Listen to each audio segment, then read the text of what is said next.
Estamos de volta com o programa Eclésia dessa noite, falando sobre a ação, a presença de Maria Santíssima, de Nossa Senhora, na luta, no combate contra o mal.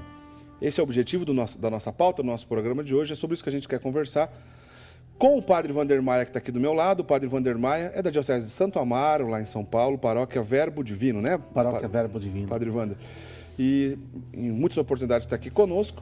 Excepcionalmente, o nosso programa hoje não está ao vivo, mas nós queremos discutir aqui com o Padre Wander. Você pode interagir, pelo menos mandando e-mail para a gente, que a gente recebe aqui as suas interações conosco via e-mail, tá certo? Padre Wander, a gente tentou no começo entrar em alguns conceitos e algumas definições para entender um pouco mais o que é o mal, o que é o demônio, o que a igreja ensina sobre isso. E a gente terminou o último bloco falando do problema que é subestimar a ação maligna ou dar muita importância para a ação maligna. Isso é uma coisa que a gente realmente tem que tomar cuidado. Mas eu já emendaria, para o senhor já explicar para a gente e lembrando dessa máxima aí que a gente começou a falar nesse bloco. Na ação do demônio, na história da igreja, na história da humanidade, a gente consegue encontrar tipos diferentes dessa ação, né? Ou ele age de uma única maneira, lembrando dessa máxima que não devemos nem diminuir nem aumentar aquilo que ele realmente é. Boa. Eric, para nós respondermos isso, deixa eu só colocar outros 2 ou 3 dados aqui muito importantes. Tá. Para nós darmos um pouco mais de contexto, de peso ao tema que nós estamos abordando.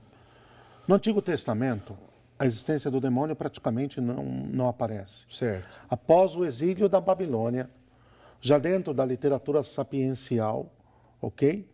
Nós vamos ter os livros sapienciais, os Salmos, e Jó, e Sabedoria, e Eclesiástico, e Eclesiastes, e o Cântico dos Cânticos, e Provérbios.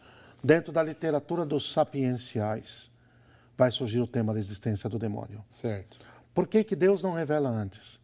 Porque Deus estava estabelecendo uma aliança com Ele, que é o único e verdadeiro Deus, através de um homem que vinha de uma cultura politeísta. Abraão viveu num mundo altamente politeísta.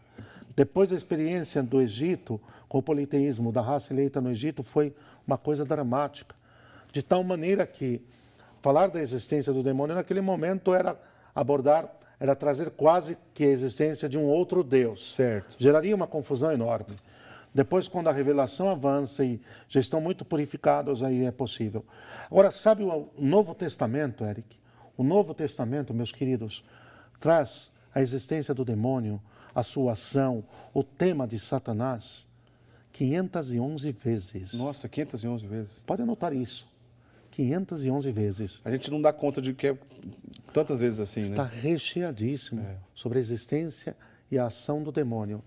E aqui nós temos, então, um outro paralelo. O Concílio Vaticano II, o último concílio da Igreja, celebrado entre os anos de 1962 e 1965, o Concílio Vaticano II fala da existência e da ação do demônio nos seus documentos em 18 ocasiões. Olha só.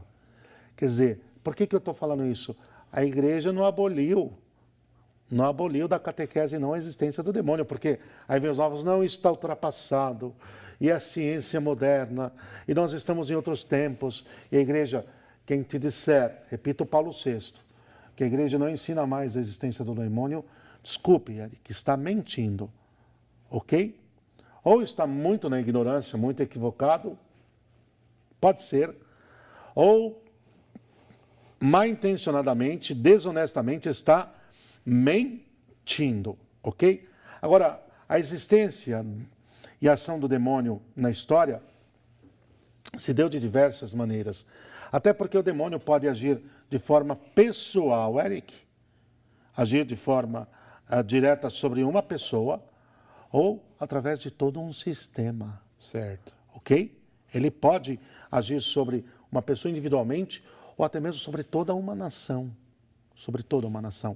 Bom, as nações, um exemplo prático disso eram as nações da antiguidade que tinham na sua prática existencial, que tinham no seu odierno, no seu cotidiano, melhor,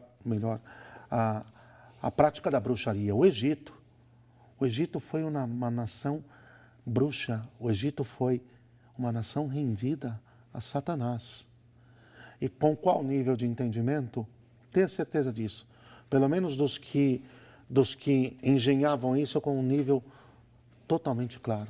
De que estavam lidando com o demônio. Não dá para dizer que é um acaso, né? Não, estavam lidando com o demônio e que estavam sendo os seus sequazes, os seus seguidores, que estavam fazendo a sua obra.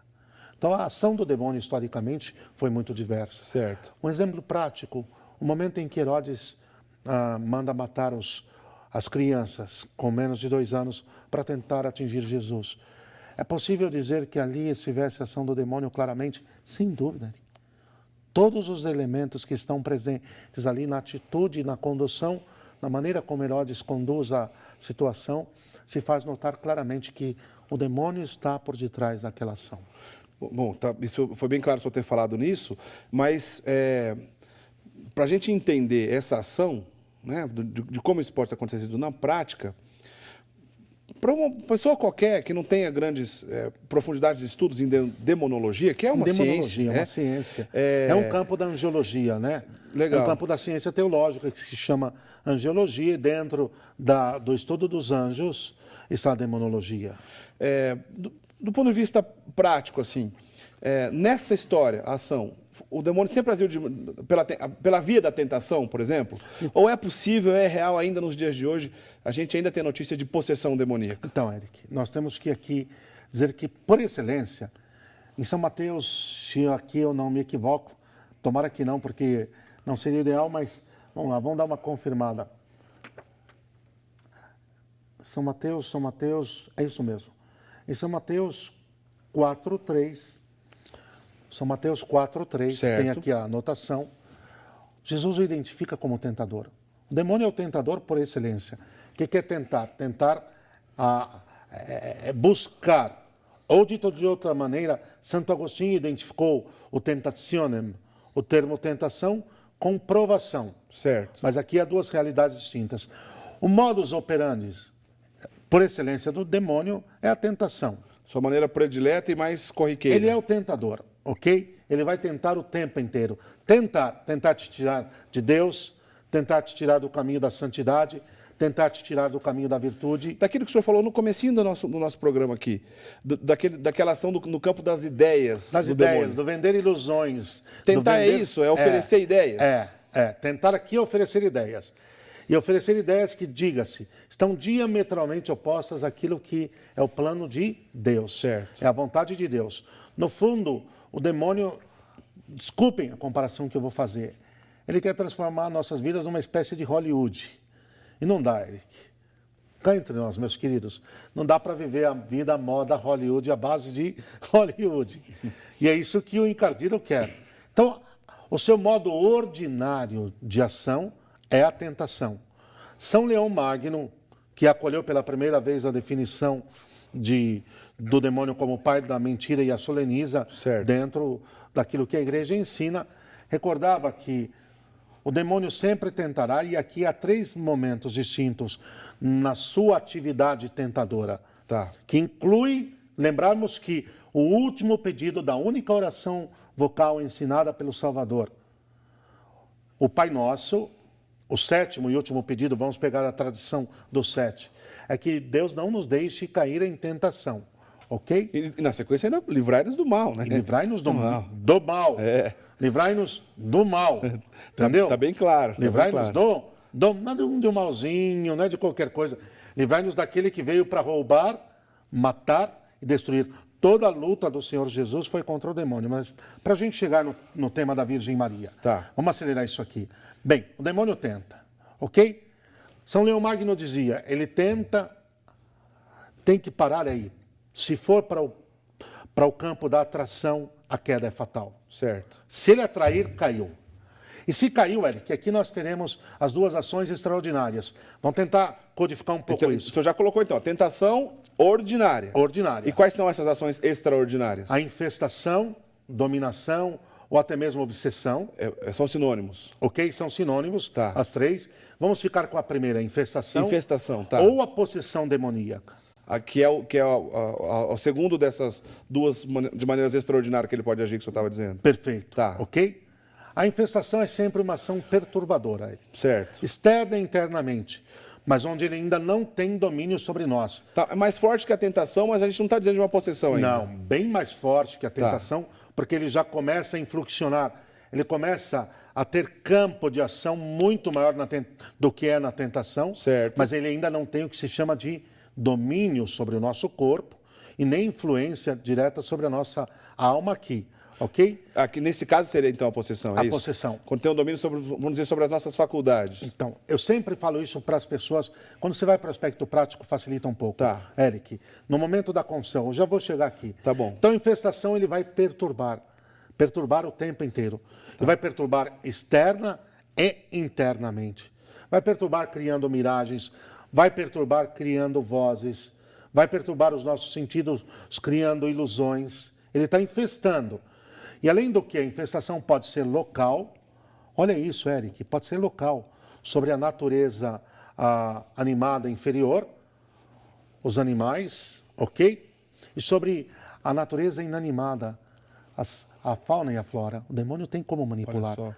Aqui eu vou pôr uma interrogação, se me permite. Pois não. A questão da parapsicologia, que eu tenho as minhas sérias reticências e não consigo ainda um único homem que consiga provar a sua validade. Certo. Enquanto ciência experimental. Certo. É um punhado de, vamos lá, no máximo que nós podemos dizer, de hipóteses e nada mais do que isso. Porque voou a pedra para cá e para lá é telecinese. Telecinese coisa nenhuma. O desafio, o demônio tem, pela sua potência angélica, a capacidade de manipular os elementos da natureza. Então a infestação vai se dar ao local ou sobre uma pessoa. Um bicho, já pensou num cachorro infestado, Eric? Isso é real. Raivoso, ensandecido, Certo. porque manipulado pelo inimigo. O inimigo produz um nível X vamos dizer assim, de comando sobre o seu instinto, que o manipula para que alcance aquele fim que quer, ok? Lembrando que o senhor está dizendo de uma ação extraordinária, a gente não encontra isso em qualquer esquina, mas a tentação a gente encontra em qualquer esquina. A tentação é o tempo inteiro. A tentação, você está tomando um copo de água e não cuida, o inimigo está tentando você. Não tem jeito, todo mundo está sujeito a isso. Não Tentação tem jeito. é tentação, ok? E ainda a tentação há de dois tipos, mas para nós não nos alongarmos, a gente trabalha isso de uma outra vez. Combinado. Porque há a tentação probatória e a tentação enganadora. Mas vamos segurar um pouco? Tá bom. Para a gente para não devagar demais? Tá certo. E vamos chegar à possessão. O momento em que o demônio toma posse do corpo da pessoa e tem um certo domínio sobre as suas faculdades interiores, portanto, nunca dominará a alma. Vai ter um certo influxo, um certo domínio. Aí nós temos a possessão. Eu falo isso assim, Eric, qual que é o exemplo? A confissão sacramental. Ela é um sacramento, não? Certo. O exorcismo é um sacramental. Eu pergunto para você que está em casa, acho que vai dar um norte. Qual que é mais importante? Qual que tem um peso maior? A confissão sacramental ou o exorcismo? O que você me diria, Eric? Em relação a um sacramento ou um sacramental, o sacramento é maior. É assim, já começa por aí. Certo. A definição clássica já pressupõe que o sacramento está acima dos sacramentais. Certo. Os sacramentais estão em favor dos sacramentos, a serviço deles. Sim. Deixa eu baixar aqui. Em favor e a serviço deles. E operam o quê? O encaminhar para os sacramentos. Eu posso usar um caminhão de água benta e nunca me confessar que a ação da água benta cessou já há muito tempo. Entendi. Ok? Entendi. Dando um exemplo. O que acontece nisso tudo? A confissão expulsa a ação do demônio da alma. O exorcismo expulsa a ação do demônio do corpo. Entendi. Quando a pessoa está possessa ou possuída por Satanás. Entendi. Ok? Então, é que geralmente, para resumir aqui o assunto, geralmente... Tem muita coisa mesmo, é uma cachoeira, né? O assunto é rico, é interessante, faz parte da doutrina da igreja, está claro, é campo da teologia, a gente está em casa aqui. Porém, chama mais a atenção das pessoas, de maneira geral, a ação extraordinária. Claro. Uma notícia de possessão vai render muito mais do que milhares de notícias de tentação, claro. Né? Mas assim, lembrando, a gente já falou aqui em diversas oportunidades, inclusive a gente tem um programa 2 programas que fizemos aqui sobre a questão do exorcismo. Está no nosso site, rs21.com.br. Clicou em programas, acha o programa Eclésia. Você pode assistir programas que fizemos dedicados justamente sobre a questão do exorcismo. Nesses casos dessas ações extraordinárias, a igreja vai intervir como? O sacerdote vai atender, não cessou na igreja, continua existindo exorcismos, porém com cautela. Precisa ser examinado. O bispo vai dar autorização para um sacerdote de reta fé, de piedade comprovada, para lidar com esses assuntos. Ele vai agir em persona Christi, ou seja, em nome de Cristo. Ele vai interpelar os demônios. Como Cristo interpelaria? Eu te expulso. O sacerdote tem condições de falar isso, agindo em persona Christi. Tudo isso faz parte dessa ação extraordinária. E a igreja Nomine tem... Domine, exorcizo-te, né? Quer dizer, ele fala... Em primeira pessoa. Em primeira pessoa, eu te exorcizo. Em nome do Senhor, eu te exorcizo. É por isso que só um padre pode fazer um exorcismo. Sim, sim. Eric, aqui, para a gente já ir modulando o assunto, para irmos na direção da Virgem Maria, no próximo bloco. Meu querido, o que acontece é que o tema do exorcismo dá pano para manga. A ação das seitas é um capítulo à parte. Sim. Meu Deus do céu. A ação das seitas é um capítulo à parte. Aquela expulsação de demônio toda que é algo teatralesco. Isso está claro, eu acho. Vou ficar muito bravo ouvir isso, ok? É. Não, mas que está é algo claro. Teatralesco, está claro que aquilo é um pandemônio ao pé da letra.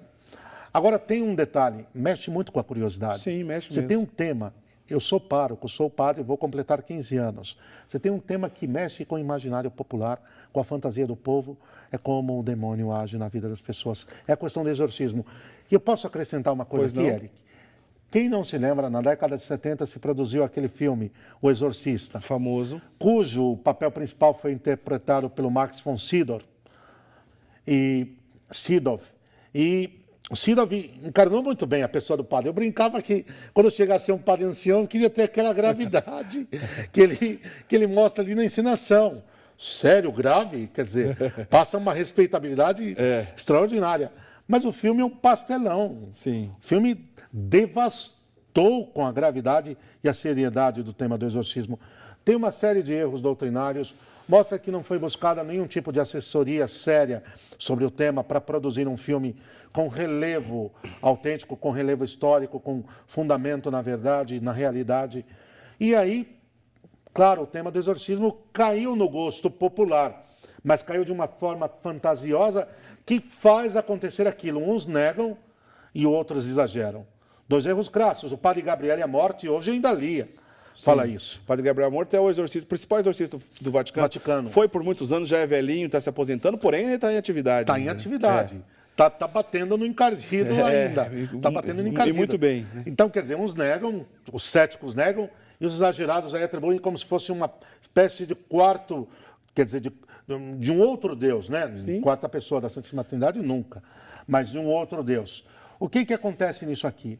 É que, por causa desse tipo de encenação televisiva, cinematográfica, o tema do exorcismo caiu no gosto popular, mas da forma inadequada, na forma incoerente, que aí dá margem para os críticos, para os céticos, para os descrentes falarem um punhado de bobagens e atacar e assim por diante.